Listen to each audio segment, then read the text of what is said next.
Hello everyone, welcome back to my channel.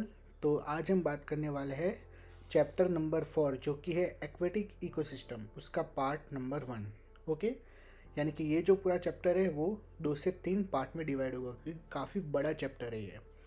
और ये जो इन्वायरमेंट की सीरीज़ है वो हम पूरी कर रहे हैं शंकर आयस की जो इन्वायरमेंट की बुक है, जो सबसे अच्छी बुक है, बेसिक बुक है for understand the concept of environment. तो वहीं से हम सारी चीज़ें क्लियर करते हैं और सारी एग्ज़ाम के लिए इम्पोर्टेंट है, यूपीएससी, स्टेट एग्ज़ाम्स या एसएससी। तो इन्वायरमेंट अब हर एक एग्ज़ाम में क्वेश्चन उसके आते हैं और सिलेबस में ऑलवेज इंक्लूडेड है। तो वीडियो एंड तक ज़रूर देखना। चैनल अच्छे लगे तो लाइक, शेयर और सब्सक्राइब करना। So let's start.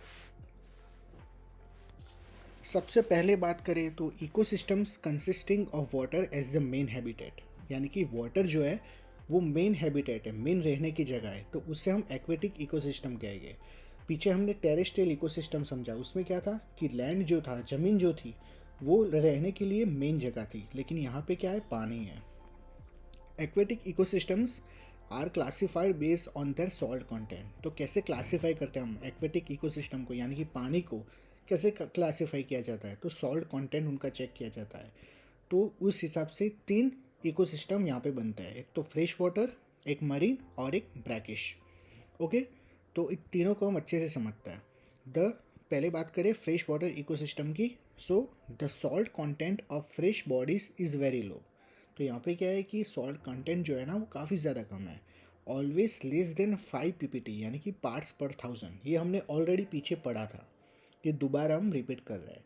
तो इस प्रकार का पानी कहाँ पे मिलेगा, तो तालाब में है, फिर पॉन्ड्स, फिर pools, spring, streams and reverse. तो यहाँ पे फ्रेश वाटर पाया जाएगा और उसका सॉल्ट कंटेंट कितना है, लेस देन 5 पीपीटी है। आगे बात करें तो मरीन इकोसिस्टम की बात करें तो उसमें क्या है, the water bodies containing salt concentration equal to और above that of sea water, यानी कि 35 पीपीटी और अबव, यानी कि काफ़ी ज़्यादा, हाईएस्ट। ओके, 35 पीपीटी से भी ज़्यादा, तो उतना मरीन इकोसिस्टम में। एग्जांपल यहाँ पे शैलो सीज और ओपन ओशियंस। थर्ड है brackish water ecosystem. This water bodies have salt content in between 5 to 35। तो ये 5 to 35 के बीच में होता है। अब ये कहाँ पे पाया जाता है, तो एस्चुरीज। एस्चुरीज क्या था हमने पीछे समझा। फिर salt marches, mangrove swamps and forest. तो यहाँ पे ब्रैकिश वाटर इकोसिस्टम एग्जिस्ट करता है। तो ये हमने डिवाइड किया एक्वेटिक इकोसिस्टम को 3 पार्ट में on the basis of salt content. ठीक है। सो आगे बात करें तो the organisms both flora and fauna. Flora यानी कि प्लांट्स, फोना यानी कि animals, in the aquatic ecosystem are unevenly distributed, यानी कि अनइवनली डिस्ट्रीब्यूट होता है, कोई भी जगह पे मिलता है, बट फिर भी उन्हें क्लासीफाई किया जाता है basis on their life form और लोकेशन इनटू 5 ग्रुप। लेकिन फिर भी इन्हें क्या किया जाता है, क्लासीफाई किया जाता है 5 ग्रुप में। वो 5 ग्रुप क्या है हम अच्छे से समझते हैं। ठीक है, सबसे पहले है न्यूस्टॉन। ओके, सबसे पहला याद रखना न्यूस्टॉन है। तो this are unattached organism which live at the air water interface. तो आपने कभी ना कभी ये चीज़ तो देखी होगी, ये वाला ऑर्गेनिज्म देखा ही होगा जो पानी के ऊपर फ्लोट करता है। सो दिस आर अनअटैच, यानी कि किसी से अटैच नहीं है, ओके, फ्री है। Which live at the air water interface, यानी कि ऊपर एयर है नीचे वाटर है, उन दोनों के बीच में रहता है। ओके, तो एयर वाटर इंटरफेस के बीच में रहता है। Some organisms spend most of their lives on the top of the air water interface। और उसका एग्जाम्पल क्या है, वाटर स्ट्रेडर्स। तो इसे वाटर स्ट्रेडर्स कहा जाता है, जो कि टॉप में रहता है पानी के ऊपर। While other spend most of their time just beneath the air water interface. और कुछ ऐसे होता है ओके न्यूस्टॉन के अंदर जो बेनेथ में रहता है, यानी कि पानी के अंदर रहता है। And obtain most of their food with the water. और ज़्यादा से ज़्यादा उन्हें फूड कहाँ से मिलता है, वाटर में से मिलता है। एग्जाम्पल यहाँ पे है बीटल्स, बैक स्विमर्स। तो ये आप देख सकते हो, ये है वाटर स्ट्रेडर्स। ठीक है, और ये है बीटल्स और ये है बैक स्विमर। ये भी आपने देखा ही होगा कभी ना कभी तो अपनी लाइफ में, कहीं पे आप घूमने गए हो पॉन्ड्स में या फिर लेक्स में, तो वहाँ पे ये चीज़ दिखती है। वहाँ पे जो किनारा होता है, वहाँ पे जहाँ जहाँ गंदगी भी होती है, वहाँ पे ये सारे जो ऑर्गेनिज्म हैं यानी कि निस्टॉन है वो पाए जाते हैं। सेकेंड नंबर पे बात करें तो वो है periphyton. So these are organisms which remain attach to stems and leaves of rooted plants. यानी कि स्टेम्स और लीव्स जो होता है रूटेड प्लांट्स के, वहाँ पे ये चिपके हुए होते हैं. और substance emerging above the bottom mud such as sessile algae and their associated group of animal. यानी कि नीचे जो मड होता है वहाँ पे भी ये अटैच होता है. तो यहाँ पे आप देख सकते हो ये सारे नीचे पेरीफाइटॉन्स है सारे. ओके, तो वो कैसे अटैच है किसी सब्सटेंस से, किसी रूटेड प्लांट से, उनके स्टेम से, उनके लीव्स से अटैच होता है. तो ये है पेरीफाइटॉन. आगे बात करें प्लैंकटन के बारे में. So this group include both microscopic plant like algae यानी कि phytoplankton and animal like crustaceans and protozoans zooplankton. तो यहाँ पे फाइटोप्लैंक्टन भी है और जूप्लैंक्टन भी है. Found in all aquatic ecosystem except certain swift moving water. यानी कि जहाँ पे पानी जो होता है वो स्विफ्ट होता है, मूव होता है, वहाँ पे ये नहीं होता है. लेकिन जहाँ पे स्टेडी वाटर होता है वहाँ पे ये पाए जाते हैं. तो बैक्टीरिया, अलगाई एंड स्मॉल एनिमल्स इसमें क्या इंक्लूड है? तो बैक्टीरिया हो सकते हैं, अलगाई हो सकती है और स्मॉल एनिमल्स भी हो सकता है. क्योंकि हम यहाँ पे फाइटोप्लैंक्टन जो कि एनिमल है और फाइटोप्लैंक्टन जो कि प्लांट है, अलगाई है, और जूप्लैंक्टन यानी कि एनिमल्स वगैरह है. तो दोनों की हम यहाँ पे बात कर रहे हैं. ये आप देख सकते हो यहाँ पे, ये है सारे फाइटोप्लैंक्टन.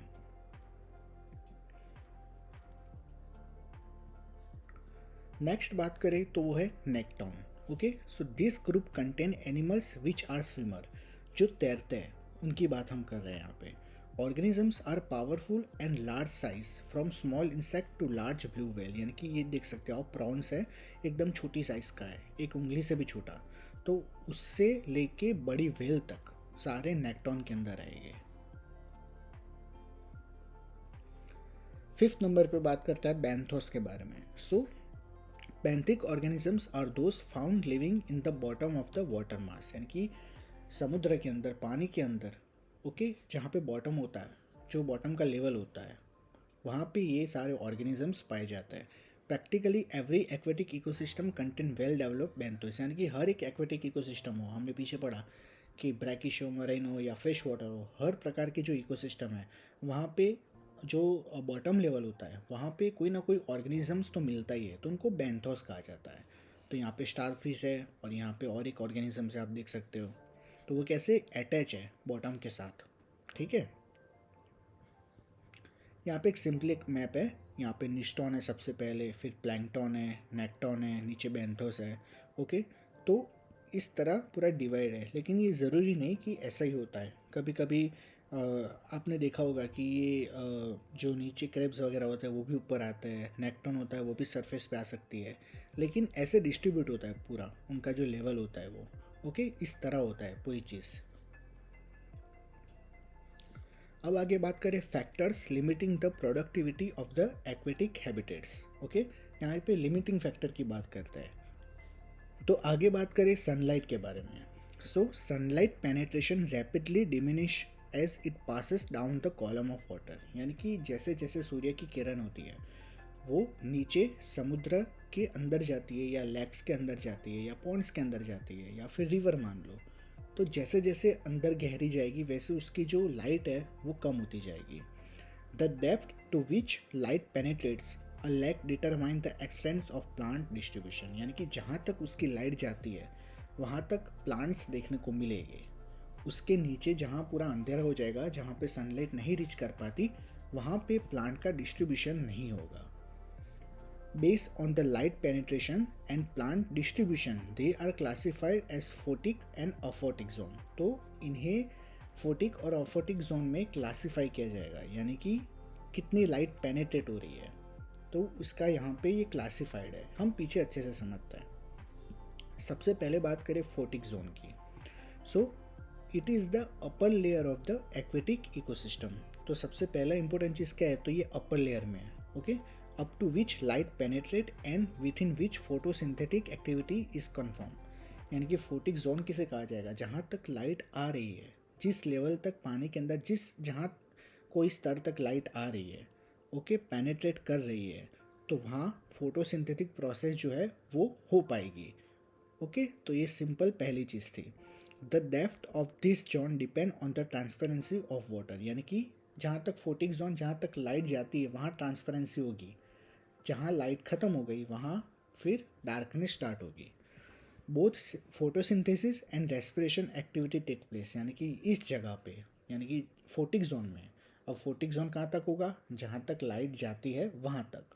सो यहाँ पे फोटोसिंथेसिस प्रोसेस भी होगी और रेस्पिरेशन एक्टिविटी भी होगी, यानी कि प्लांट्स अपना काम करेंगे फोटोसिंथेसिस वाला, और सारे जो ऑर्गेनिजम्स होंगे वो क्या करेंगे, रेस्पिरेशन करेंगे।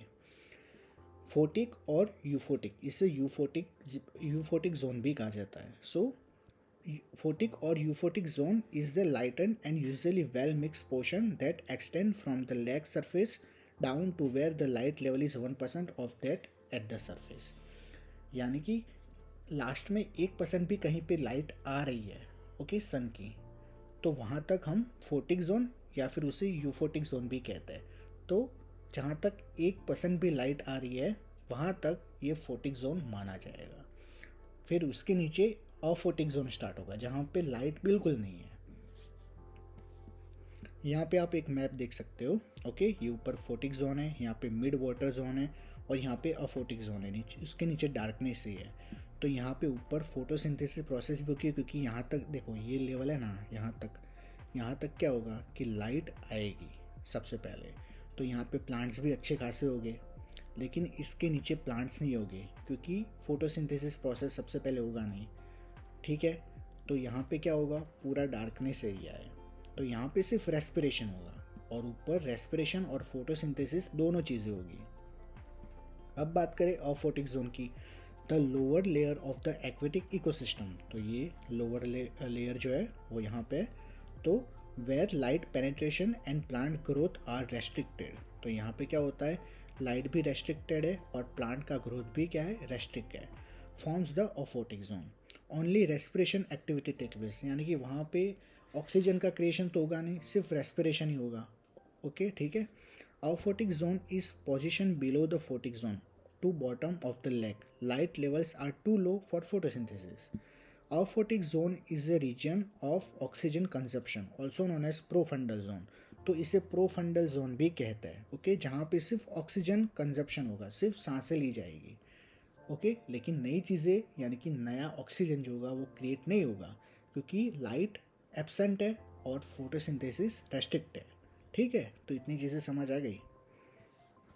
यहाँ पे देखो एक मैप है, यहाँ पे ऊपर फाइटोप्लैंक्टन है, यहाँ पे ज़ूप्लैंक्टन है ओके, ये नेक्टॉन है, फिर यहाँ पे यूफोटिक जोन है यानी कि फोटिक जोन, ठीक है। यहाँ पे अफोटिक जोन है, तो यहाँ पे क्या होगा, ये सारे फोटोसिंथेसिस नहीं कर पाएंगे जितना उन्हें करना चाहिए, और यहाँ पे मोस्टली क्या होगा, डिकम्पोजिशन वगैरह होगा, फिर सिर्फ रेस्पिरेशन होगा, लेकिन लाइट यहाँ तक आ रही है देखो, तो यहाँ पे ऑर्गेनिजम्स भी ज़्यादा पाए जाएंगे। तो ये डिफरेंट था फोटिक और अफोटिक जोन में। अब बात करें डिजोल्व ऑक्सीजन की, कितना ऑक्सीजन होता है। सबसे पहले तो in aquatic ecosystem oxygen is dissolve in water okay, where its concentration varies constantly depending on factor that influence the input and output of oxygen in water। तो यहाँ पे सिंपल चीज़ लिखी है कि डिजोल्व ऑक्सीजन कितना होना चाहिए और कैसे आता है अंदर, कैसे जाता है बाहर ओके, तो वही चीज़ है। Oxygen enter the aquatic ecosystem through the air water interface, तो जो इंटरफेस होता है वहाँ से ऑक्सीजन अंदर आता है, and by the photosynthetic activity of aquatic plants okay. और सेकेंड कौन सा है, फोटोसिंथेटिक एक्टिविटी की वजह से जो ऑक्सीजन होता है वो अंदर आता है, और एक एयर वाटर इंटरफेस से अंदर आता है। सिंपल अगर आप जो वेव्स होती है, तो वेव्स क्या करती है, वो भी ऑक्सीजन ही क्रिएट करती है ओके, तो उस हिसाब से वेव्स भी क्या करेगी, ऑक्सीजन को क्रिएट करेगी, क्योंकि पानी का जो स्तर है ऊपर का वो हिलता रहेगा, तो उसकी वजह से जो ऑक्सीजन होता है उसका क्रिएशन होगा। Dissolve oxygen escape the water body through air water interface and through respiration of organisms, तो जो डिजोल्व ऑक्सीजन होगा पानी के अंदर वो एस्केप कैसे करेगा, तो water body through air water interface, यानी कि एयर वाटर इंटरफेस से। और दूसरी चीज़ क्या है, रेस्पिरेशन ऑफ ऑर्गेनिज्म, यानी कि फिश की वजह से होगा, वो भी रेस्पिरेशन करेगी, डिकम्पोजर होगी वो भी करेगी, और जू प्लैंकटन। तो ये सारी चीज़ें हैं। The amount of dissolve oxygen retain in water is also influenced by temperature. तो इसमें टेम्परेचर का भी काफ़ी अच्छा खासा रोल है। ओके, कि कितनी मात्रा में ऑक्सीजन पानी में होता है। ओके, तो ये सब टेम्परेचर पे भी डिपेंड है कि टेम्परेचर का लेवल कितना है। ऑक्सीजन जो है वो लेस सॉल्यूबल है वार्म वाटर के अंदर। ओके, तो सबसे पहले ये चीज़ याद रखना कि ऑक्सीजन जो होता है वो लेस सॉल्यूबल होता है वार्म वाटर के अंदर। Warm water also enhance decomposer activity. जहाँ पे गर्म पानी होगा ना, वहाँ पे डिकम्पोजर जो बैक्टीरिया होंगे वो ज़्यादा एक्टिव होंगे, और वो जो ऑक्सीजन होता है उसको कंजम ज़्यादा करेंगे, क्योंकि उन्हें डिकम्पोज करना है। किसी चीज़ को जो सड़ता है, कोई चीज़ सड़ती है तो उसके ऊपर क्या लगता है, डिकम्पोजर लगता है, तो उन्हें ऑक्सीजन चाहिए ना उस चीज़ को करने के लिए, वो एक्टिविटी को करने के लिए। तो वही चीज़ है। Therefore, increasing the temperature of water body increase the rate at which oxygen is depleted from water। तो क्या होगा कि जैसे जैसे टेम्परेचर बढ़ता जाएगा वाटर बॉडी के अंदर, ओके, वैसे ही ऑक्सीजन जो होता है वो डिप्लेट होता जाएगा, पानी में से निकलता जाएगा बाहर। When the dissolved oxygen level falls below the 3 to 5 ppm, okay, यानी कि इतना अगर कम हो जाता है ऑक्सीजन का level, so many aquatic organisms are likely to die. तो आप देख सकते हो यहाँ पे कितनी सारी फिशेज जो है वो गंदा पानी हो चुका है, क्योंकि ऑक्सीजन भी नहीं है और पानी भी काफ़ी ज़्यादा डिग्रेड हो चुका है, गंदा हो चुका है। तो सारी फिशेज जो है वो ऐसे मर जाएगी, क्योंकि ऑक्सीजन ही नहीं है। अब बात करें ट्रांसपेरेंसी के बारे में, तो transparency affect the extents of light penetration, यानी कि जितना पानी चोखा होगा उतना लाइट जो होगा वो अंदर तक जा पाएगा। Suspended particulate matter such as clay, silt, phytoplankton etcetera make the water turbid. यानी कि ऐसे सारे जो चीज़ें है, क्ले है, सिल्ट है, फाइटोप्लैंक्टन है, वो क्या करेंगे, वाटर को गंदा कर देंगे इस प्रकार से। Consequently, it limits the extent of light penetration and the photosynthetic activity is significant way। Okay, तो इससे क्या होगा कि लिमिटेशन आ जाएगा, ना ही फोटोसिंथेसिस हो पाएगा, ना ही प्लांट्स जो होंगे वो ग्रो कर पाएंगे, और ऑर्गेनिज्म जो होंगे सारे मर जाएंगे। तो ऐसा पानी होगा तो फिर दिक्कत होगी।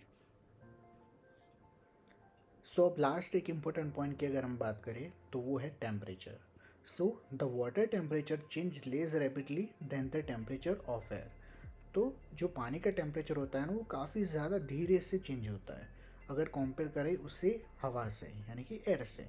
Because water has a considerably higher specific heat than air. तो पानी के पास क्या होता है, हायर स्पेसिफिक हीट होती है एज़ कम्पेयर टू एयर। तो वो काफ़ी धीरे से गर्म होता है और धीरे से ठंडा भी होता है। और जो बाहर का इन्वायरमेंट है लाइक एयर, तो वो काफ़ी ज़्यादा तेज़ी से होगा, टेम्परेचर का जो वेरिएशन है वो काफ़ी ज़्यादा फास्ट होगा एज़ कम्पेयर टू वाटर।